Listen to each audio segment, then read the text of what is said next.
पहलगाम या ठिकाणी जे भारतीय नागरिकावर हल्ला झालेला आहे, या हल्ल्यामध्ये आपल्या भारतीय नागरिकांना जाग्यावरच गोळ्या घालून ठार करण्यात आलं आहे.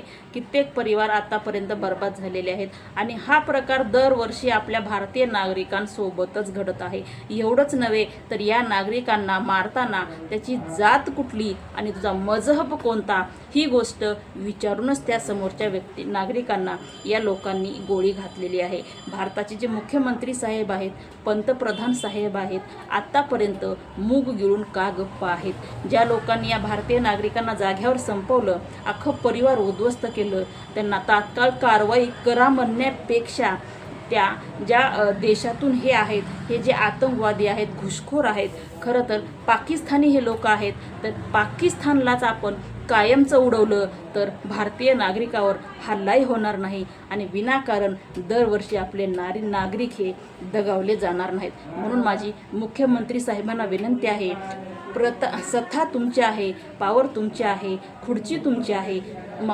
मंत्री साहेब तुम्ही काहीही करू शकता. पाकिस्तानला फक्त कायमचं या भारतातून आणि या जगातूनच उडवून टाका आणि हे होणावर जे भारताच्या नागरिकावर होणारा अन्याय अत्याचार कायमचा मिटवा. जय हिंद, जय महाराष्ट्र.